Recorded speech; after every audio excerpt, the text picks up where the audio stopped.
வணக்கம் மக்களே, இது உங்கள் ருத்ரன் 2.0 சேனலுக்காக உங்கள் மூர்த்தி. மக்களே, நேற்றைய தினம் 5ஆம் தேதி வெள்ளிக்கிழமை அன்று தமிழ்நாட்டை, சென்னையை, குறிப்பாக இந்தியாவையே ஒரு உலுக்கி போட்ட ஒரு அதிர்வலையை ஏற்படுத்திய ஒரு சம்பவம், துக்ககரமான சம்பவம். ஒரு இளம் தலைவர் ஒரு முன்னுக்கு ஒடுக்கப்பட்ட மக்களின் ஓங்கி ஒலிக்கக்கூடிய குரலாக ஒலித்தவரின் குரல் அடங்கியது. பகுஜன் சமாஜ்வாடி பார்ட்டியினுடைய தமிழகத்தின் தமிழ் மாநில தலைவராக இருந்த திரு ஆம்ஸ்ட்ராங் அவர்கள்தான் மர்ம நபர்களால் வெட்டி சாய்க்கப்பட்டார், அடியோடு வேறறுக்கப்பட்டார் என்ற செய்தி நேற்று பரவியது. 4 நாளில் அண்ணாநகர் காவல் நிலையத்தில் சரண அடைஞ்சாங்கன்னு சொல்கிறாங்க. கமிஷனர் சந்தீப் ராய் ரத்தோர் என்ன சொல்கிறாருன்னு சொன்னால் அரசியல் கொள்ளை அல்ல, இது முழுக்க முழுக்க முன்னாள் பகையின் காரணமாக இந்த கொலை நடந்தது. 4 ஹவரில் நாங்கள் கைது பண்ணிட்டோன்றாங்க. இது விசாரணை தொடர தான் நம்மளுக்கு உண்மை தெரிய வரும். பல அரசியல் கட்சி தலைவர்களும் தங்கள் கண்டனத்தை பதிவு செய்து தான் இருக்கிறார்கள். உளவுத்துறை, அதாவது காவல்துறையில் வைத்திருக்கும் முதல்வரின் பங்கு என்ன, இதில் எப்படி நடந்தது, இது உளவுத்துறை அவருக்கு அறிவுறுத்தலையா அப்படின்னு சொல்லிட்டு எதிர்கட்சிகள் இதெல்லாம் வச்சு ஒரு அரசியல் செய்யுன்றது யாருக்குமே தெரியும். இருந்தாலும் நம்ம கண்டிப்பாக கவனத்தில் கொள்ள வேண்டும். குறிப்பாக ஒரு தேசிய கட்சி தலைவர் என்று போற்றப்படும் ஒரு இளம் தலைவர் ஒரு ஆம்ஸ்ட்ராங் தன்னுடைய பகுதியிலேயே, அதாவது தான் வசிக்கும் பகுதியில், தான் புதிதாக 3 மாடி கொண்ட வீடை கட்டும் பகுதியிலேயே வெட்டி சாய்க்கப்படுகிறார். அவர் தேசிய தலைவராக கொண்டாடப்படும் திரு ஆம்ஸ்ட்ராங் அவர்களுக்கு இந்த ஒரு நிலை என்றால் சாதாரண பொதுமக்களின் நிலை என்ன என்று கேட்குறாங்க. எல்லாரும் கேட்க தான் செய்வாங்க. அதில் பதில் சொல்லக்கூடிய இடத்துல தான் நம்ம தமிழக அரசு இருக்குது.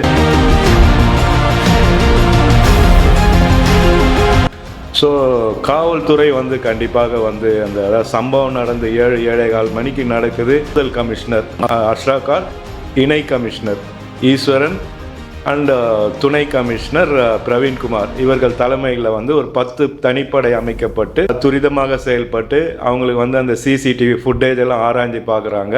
அதாவது ஃபுல்லாக நம்ம சிட்டி, சென்னை சிட்டியே எல்லா சைடும் கார்னர் பண்ணிட்டாங்க. அதனால் குற்றவாளிகள் வெளியில் எங்கேயும் தப்பி செல்ல முடியாத ஒரு நிலை ஏற்பட்டது. வழி இல்லாமல் அவங்க சரணடைஞ்சிருப்பாங்க, இது செஞ்சுருப்பாங்க. ஸோ இந்த கொலைக்கான காரணம் என்னென்னு நேற்றுலேருந்து சில விஷயங்கள்லாம் கசிந்து கொண்டே தான் இருந்தது. நேற்றே சில ஊடகங்கள்லாம் இதன் பின்னணியில் ஆற்காடு சுரேஷ் என்றவர் அவர் மேலே பல குற்ற வழக்குகள்லாம் இருக்குது. சென்னை பட்டினப்பாக்கத்தில் சென்ற வருடம் ஆகஸ்ட் 23ஆம் தேதி அவர் கொலை செய்யப்படுகிறார். கூட அவர் நண்பர் மாதவன் என்பவர் இருந்தார், அவரும் கொலை செய்யப்படுகிறார். இந்த கொலையின் பின்னணியில் ஆம்ஸ்ட்ராங் தான் என்று அவங்க முடிவு பண்ணி அப்பயே ஒரு பெரிய போராட்டம்லாம் நடத்துகிறாங்க. அதுக்கப்புறம் காவல்துறை ஆம்ஸ்ட்ராங்க்கும் இந்த கொலைக்கும், ஆற்காடு சுரேஷ் கொலைக்கும் எந்த சம்பந்தமும் இல்லை. காவல்துறை கிட்டத்தட்ட ஒரு 5 முறை உயிருக்கு ஆபத்து என்று எச்சரிக்கை விடுத்ததாக அவர்கள் தரப்பிலிருந்து சொல்லப்படுகிறது. ஆம்ஸ்ட்ராங் என்ன பண்ணுறாருன்னா, சரி நம்ம ஏரியா, நம்ம பகுதியில் யார் நம்மளை என்ன பண்ணிட போகிறாங்க அப்படின்ற ஒரு அசட்டு தைரியத்துக்கு இருந்ததாக தான் நம்ம கேள்விப்படுறோம். துப்பாக்கி ஒன்று வச்சுட்டு இருந்தார், லைசன்ஸ் வாங்கின ஒரு துப்பாக்கி. அது சமீபத்திய அந்த பாராளுமன்ற தேர்தல் அப்போ ஒப்படைச்சிட்டு திருப்பி ஜூன் 14ஆம் தேதி திரும்ப வாங்கிட்டதா நம்ம கமிஷனர் சந்தீப் ராய் ரத்தோரே தன்னுடைய அறிக்கையில் சொல்கிறார். அவர் கொலை நடந்த அன்றைக்கு அந்த துப்பாக்கி காரில் வச்சதாகவும் ஒரு தகவல் சொல்லப்படுகிறது. சரி, அதாவது கிட்டத்தட்ட இந்த ஆற்காடு சுரேஷ் என்பவர் போன ஆகஸ்ட் 18 அதாவது கொலை செய்யப்படுகிறார். அப்போத்திலிருந்தே இவங்க, அதாவது ஆற்காடு சுரேஷின் ஆதரவாளர்கள் ஆம்ஸ்ட்ராங் மேலே குறி வச்சு ஸ்கெட்ச் போட்டுட்டு இருக்கிறாங்கன்ற ஒரு தகவலும் நம்மளுக்கு கிடைக்குது.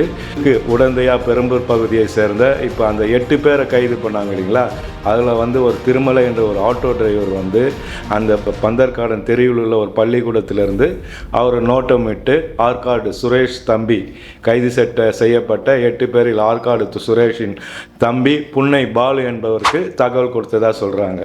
அப்புறம் தகவல் கொடுத்ததோ அந்த கொலை நடந்த அன்று, அதாவது சொமோட்டோ சீருடை அணிந்து, சொமோட்டோனா தெரியல, இந்த உணவுலாம் ஃபுட்டு டெலிவரி பண்ணுற அவங்க அந்த பெரம்பூர் பகுதியில் வந்து ஒரு பிரபலமான ஹோட்டல் இருக்குது. அங்கே எப்போவுமே இந்த டெலிவரி பாய்ஸ்லாம் ஒன்றா நின்று இது பண்ணுவாங்க.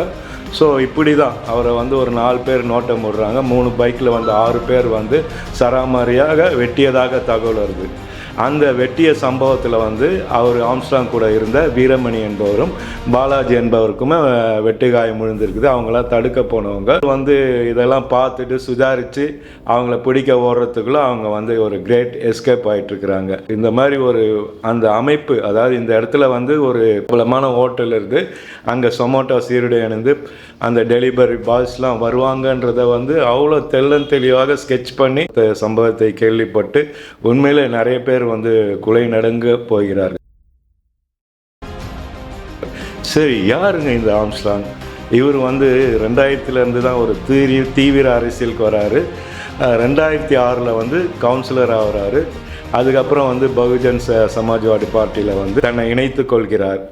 அவங்க அப்பா கிருஷ்ணன் அவர்களும் வந்து சாதாரணமாக இல்லை, அவரும் வந்து ஒரு திராவிடர் கழகத்தை சேர்ந்த ஒரு பிரபலமானவர் தான். அவர் பகுஜன் சமாஜ்வாடி பார்ட்டியில் வந்து மாயாவதி, அதனுடைய தேசிய கட்சி தலைவர் மாயாவதி மனதில் இடம் பிடிக்கக்கூடிய அளவுக்கு இவர் சரளமாக ஹிந்தி பேசக்கூடிய ஒரு இதை வச்சுட்டு இருந்தார். அவர் நாலேஜ் இருந்தது, ஹிந்தி நாலேஜ் இருந்தது. அது மட்டும் இல்லைங்க, அமிஞ்சிகரையில் வந்து ஒரு பிரம்மாண்டமான ஒரு பொதுக்கூட்டம் வந்து நடத்துகிறாரு. அது மாயாவதி மனத்தில் இடம் பிடிக்கிற அளவுக்கு வந்து அவர் வந்து தன்னை மேம்படுத்தி கொள்கிறார். இளைஞர்களுக்கு வந்து மத்தியில் வந்து ரொம்ப வந்து பேசப்படுற ஒரு நபராகவே அவர் வாழ்ந்தார். அதெல்லாம் நான் வந்து ஐநாவரம், வில்லிவாக்கம், பெரம்பூர் பகுதியை சார்ந்தவர் தான்.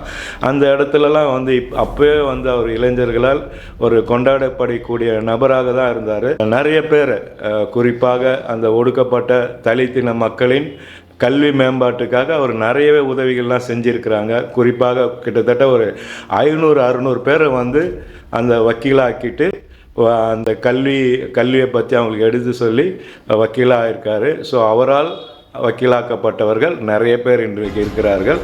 படிக்கக்கூடிய இளைஞர்களுக்கு வந்து அவங்கள ஊக்கப்படுத்தி ஸோ இந்த மாதிரி ஒரு வக்கீலெல்லாம் ஆக்கியிருக்காரு.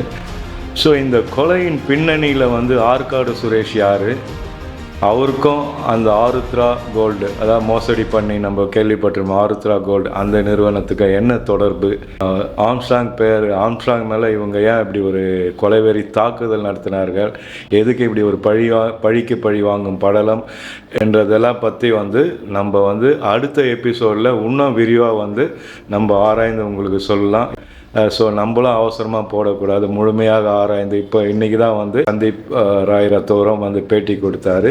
ஸோ அவர் வந்து என்ன சொல்லியிருக்காருன்னா, இந்த அரசியல் கொலை அல்ல அப்படின்னு சொல்லியிருக்காரு. இவ்வளோ பதவி, அதாவது கவுன்சிலரில் தொடங்கி எப்படி ஒரு பிஎஸ்பிக்கு வந்து தேசிய தலைவரானார் என்ற வரலாறுலாம் நிறைய இருக்குதுங்க.